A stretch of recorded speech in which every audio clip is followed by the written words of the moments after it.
right, there we go.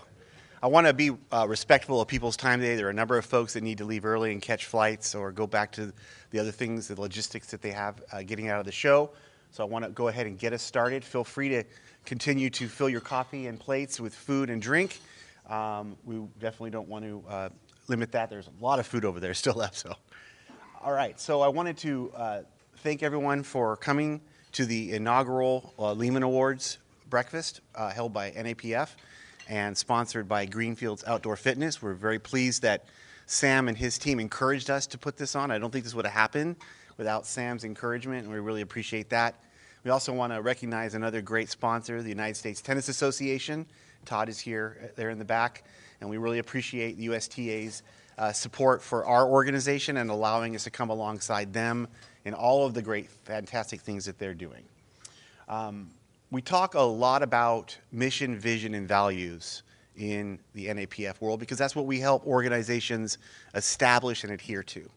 The mission, of course, is who we are. The vision is where we're going, and the values are how we're going to get there. So the National Association of Park Foundations creates and strengthens park foundations.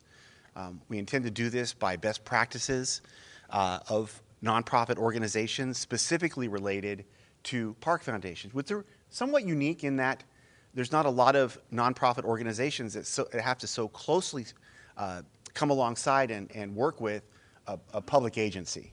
And we feel, and I believe that the time is proving correct, that the best park foundations have a tight relationship with their park agency. And whether that's a coalition of different agencies or one agency, the best park foundations, the ones that are producing the most resources for parks and recreation, are those that are working closely with the agency. Because, right, we're all rowing in the same direction, and we're not duplicating processes. So that's really what the NAPF is about and what we're doing over the last almost 3 years now. It'll be 3 years in November since I came on board.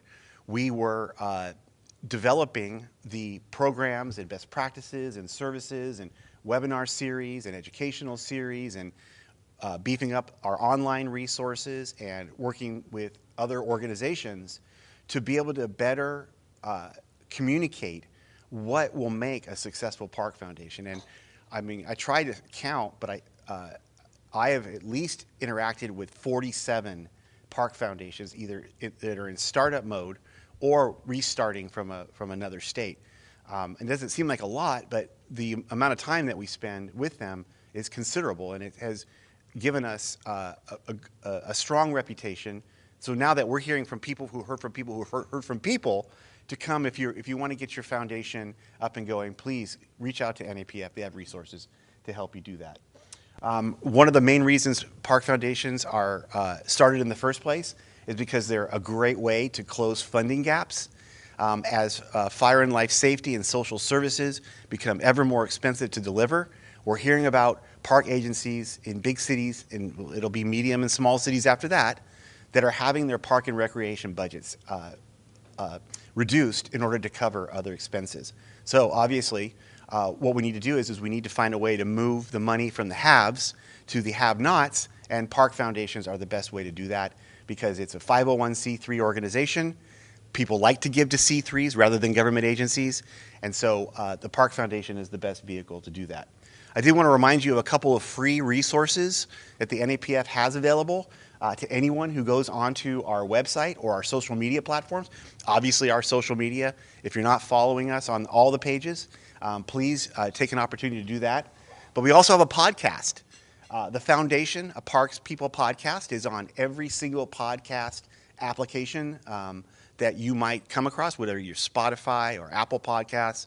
We also have it on video on YouTube, on our YouTube channel. So I would encourage you to follow us wherever those are. We don't have very many followers, and I'm trying to figure out why we're not catching on. But then I went and looked at the Spotify numbers, and we have like 6 times the number of people who are listening on Spotify rather than the 40 people that watch it on YouTube. So that's an interesting scenario. We also have a blog on our website under our resources tab, and I'm constantly taking information, creating white papers, policies. I would encourage you to check that. We also, if you're not already registered, I think most of you are probably registered for emails through us. So we do send out a lot of communications talking about a lot of the things that we're doing.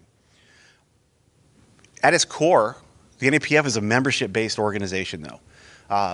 In addition to our strategic partnerships, one of the ways that we fund the activities of helping all of these great park foundations and their agency partners is through an annual membership.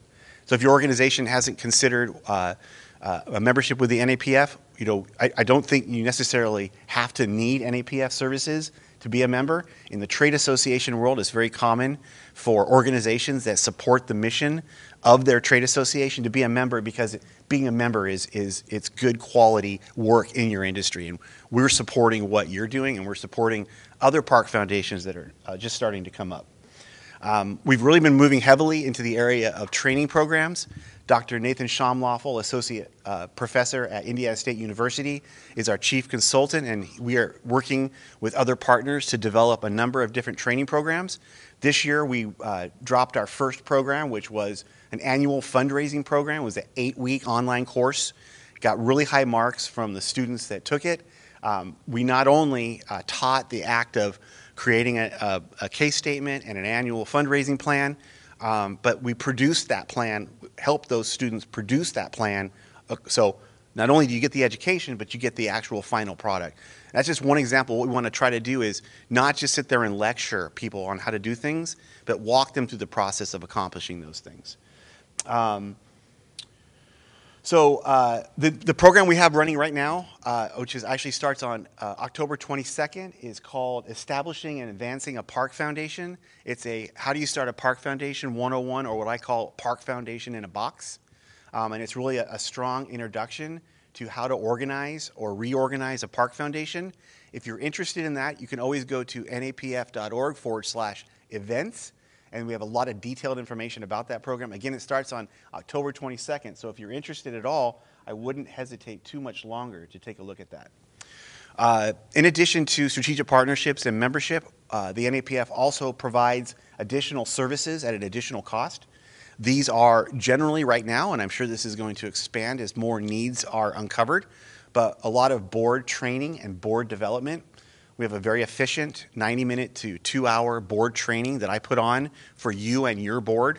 It uses your documents, your mission, vision, values, your articles of incorporation. I teach you and your board about your organization and about the process of serving as a nonprofit officer. So that's a great program. It's very efficiently priced as well. And then we also do strategic planning, which takes a little bit more, obviously, resources and time to accomplish, but we have worked with the Hayward Area Recreational Park District Foundation. We are going to go under contract with the California Park Foundation, and we're working with several other organizations right now to get ready for next year, where we'll probably be doing strategic plans for at least 4 different park foundations. So if you're interested, I'd get with me quick, because I think I can only take so many members on before we just don't have the resources anymore.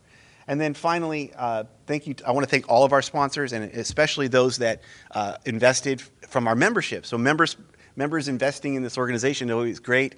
The people for Shanahan Parks Foundation, Metro Parks Toledo Foundation, Rockford Park District, and Charleston County Parks have all provided additional resources in addition to what our presenting sponsor, Greenfields, has provided.